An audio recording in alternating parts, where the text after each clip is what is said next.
మన ప్రభువైన యేసుక్రీస్తు నామములో మీ అందరికి వందనాలు. దేవుని మాటలు విందాం కూసేపు శ్రద్ధగా. మరియమ్మ ఎలిజబెత్కి వందనాలు చెప్పింది కదా.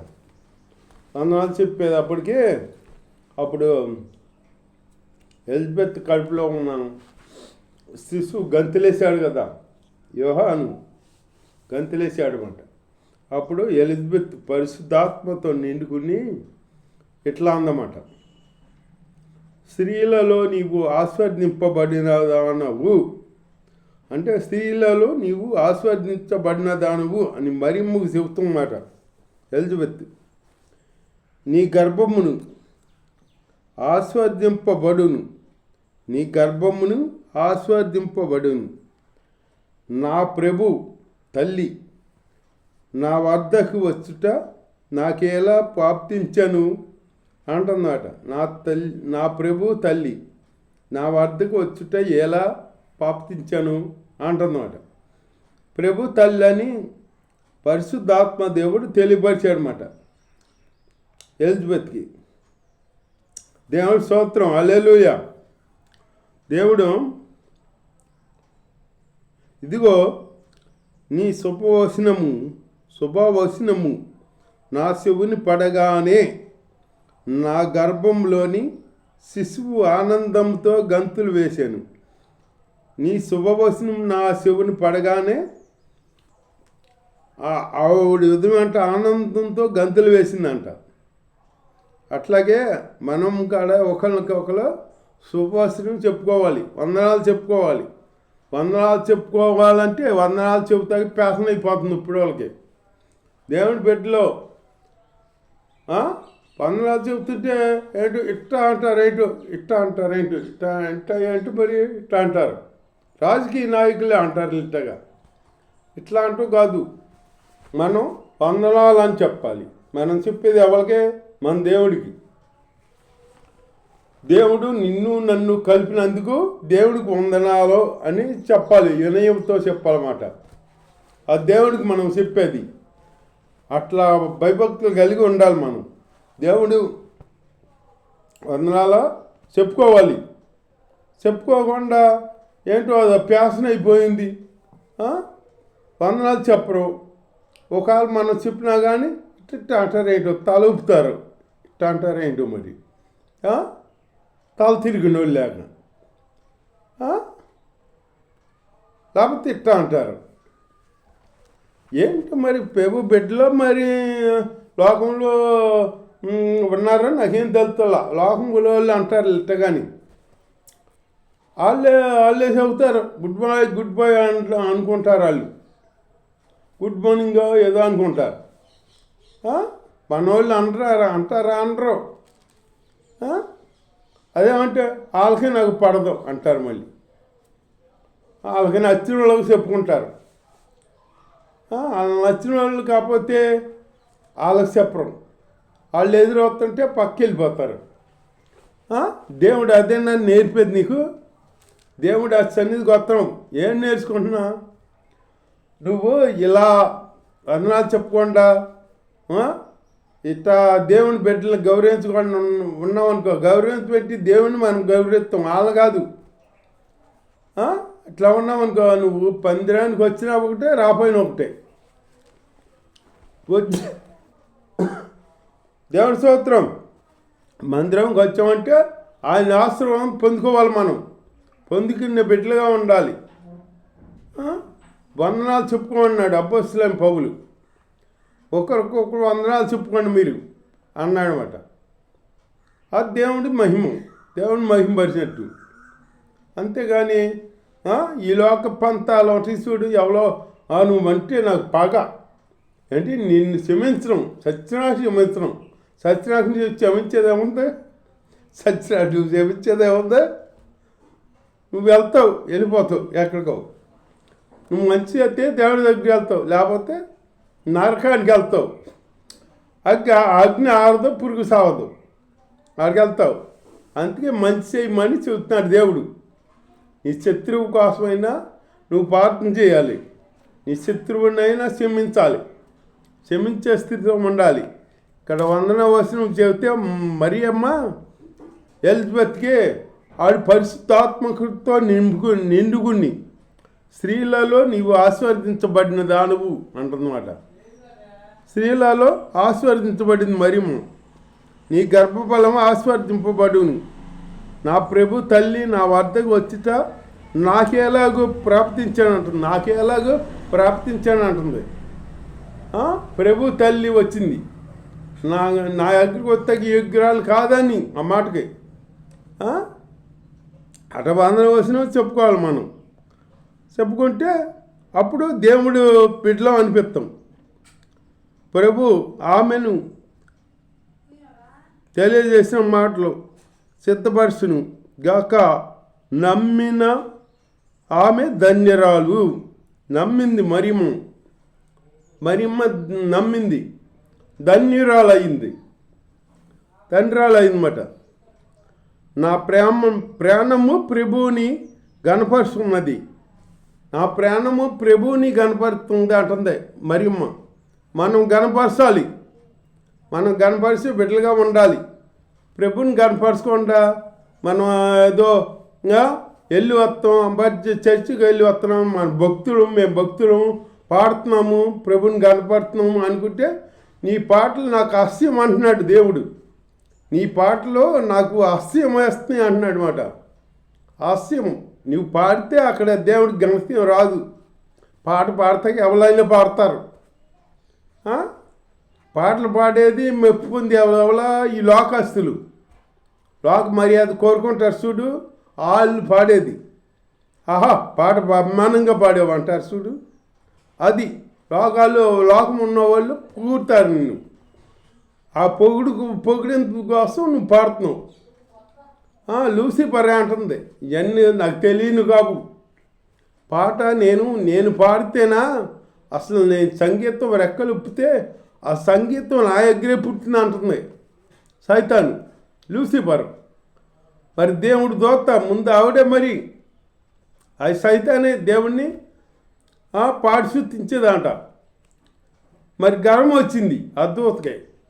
గర్వం వచ్చేటప్పటికి ఆ గర్వం దేవుడు ఎరిగి అప్పుడు లూసిఫర్ని దాని సైన్యాన్ని అంతటే కిందకు తోసేసాడు. వెళ్ళిబాండి మీరు ఎక్కడ ఉండలేదని. అట్లాగే గర్వం వస్తే అంతే, మరి గర్వం వస్తే పత్రంలోకి వెళ్తాం, పత్రానికి దారి తీద్దాయి. మనలో గర్వం ఉండకూడదు ఎప్పుడు. దేవుని స్తోత్రం, హల్లెలూయా. ఆయన తన దాసురాల్ని దీనస్థితిని కటాక్షించను. తన దాసురాలి దీనస్థితిని కటాక్షించాడంట. మరియమ్మని దీనస్థితి చూసి కటాక్షించాడు దేవుడు. నా ఆత్మ నా రక్షకుడైన దేవుని యందు ఆనందించాను. నా ఆత్మ నా దేవుడైన రక్షకుడి యందు ఆనందిస్తుందంటుంది మరియమ్మ.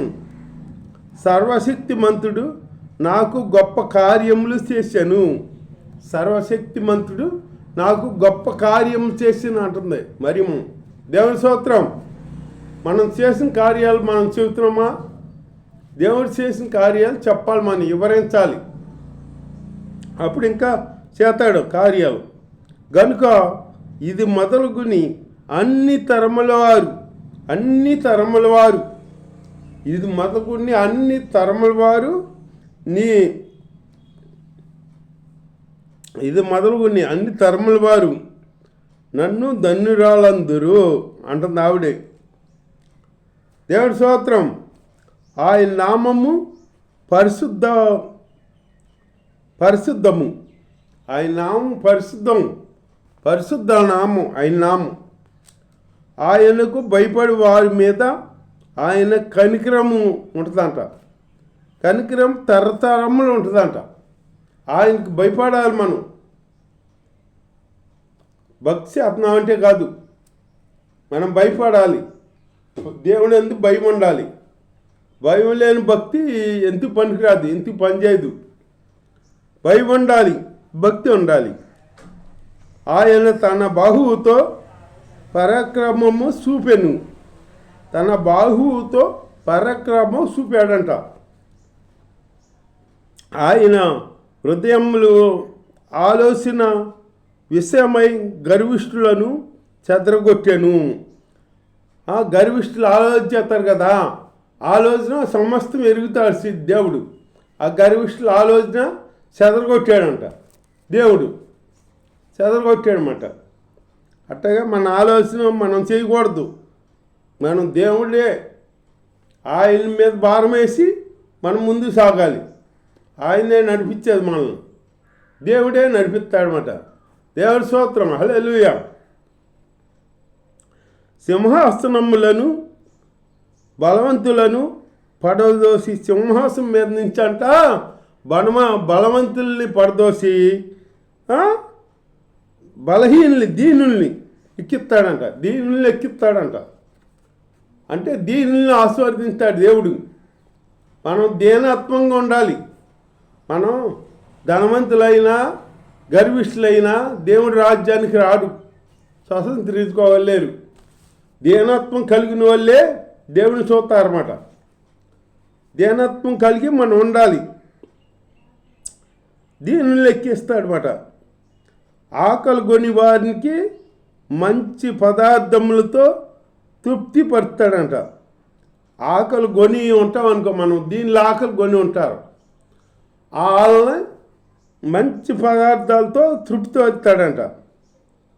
ధనవంతులను ఒట్టి చేతులతో పంపివేస్తాడంట. ఒట్టి చేతులతో పంపేస్తాడంట ధనవంతుల్ని. దేవుని స్తోత్రం. ఈ లోకంలో ఏదో ధనవంతులు సంపాదించుకున్నాం, మనం శుభ్రంగా తింటాం అనుకుంటారు వీళ్ళు. దేవుడు చెప్పేది ఏంటి? ధనవంతుల్ని అంట ఒట్టి చేతులతో పంపిస్తాడంట దేవుడు. దీనికి మంచి పదార్థాలతో తృప్తి అవుతాడంట దేవుడు. దేవుడి స్తోత్రం.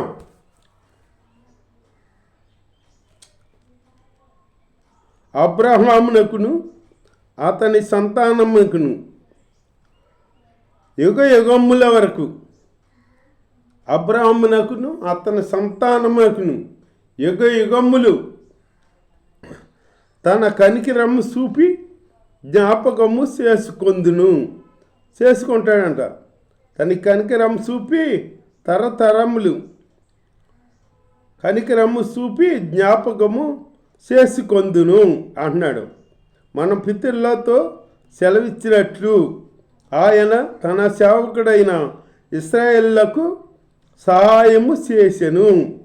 మన పితరులకు వాగ్దానం ఇచ్చాడు కదా, ఆ రీతి ప్రకారం ఇశ్రాయేలు ప్రజలైన మనల్ని దీని నుంచి ఆశీర్వదించాడనమాట. అంతటా హల్లెలూయా. అంతటా మరియు ఇంచుమించు 3 నెలలు ఆమెతో కూడా ఉండి పిమ్మట తన ఇంటికి తిరిగి వెళ్ళిందనమాట. ఎవరో మరియమ్మ ఈ 3 నెలల్లో ఎలిజబెత్ దగ్గర వచ్చింది కదా, తర్వాత 3 నెలలు ఉన్నాక వెళ్ళిందంట. వసంతకాలము వచ్చినప్పుడు ఎలిజబెత్ కుమారుని కనెను.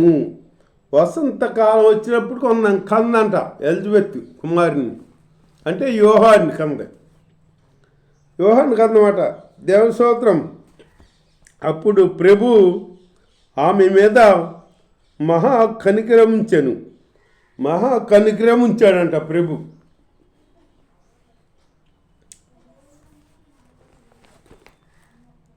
ఉంచనని ఆమె పొరుగువారును బంధువులు విని ఆమెతో కూడా సంతోషించిరి. ఆవిడ పొరుగువారు ఆవిడ బంధువులు కాడ దేవుడి కనికరం ఉందని ఆవిడ మీద గ్రహించారంట. అలాగే మనం మందిరానికి వెళ్తాం, మన మీద దేవుడి దయ ఉంది, కనికరం ఉంది, దేవుడు వాళ్ళు కాపాడుతున్నాడు అన్ని పక్కలు చెబుతున్నారా? చెప్పాలి. ఆ మాట చెప్పే విధంగా నువ్వు ఉండాలి. వాళ్ళు చెప్పాలంటే నీ నడవడిక సరిగ్గా ఉండాలి. ఉంటే అప్పుడు నీ గురించి వాళ్ళు సాక్ష్యం చెబుతారన్నమాట. అట్లా సాక్ష్యం కలిగి ఉండాలి. మనం దేవుని బిడ్డలైన వాళ్ళం సాక్ష్యం లేకుండా ఉండి మనం ఇట్లా దేవుడి నామాన్ని అవమానం తెచ్చే బిడ్డలుగా ఉండకూడదు. దేవుణ్ణి గణపరిచే బిడ్డలుగా ఉండాలన్నమాట. దేవుడి వాక్యం దీవించుగాక.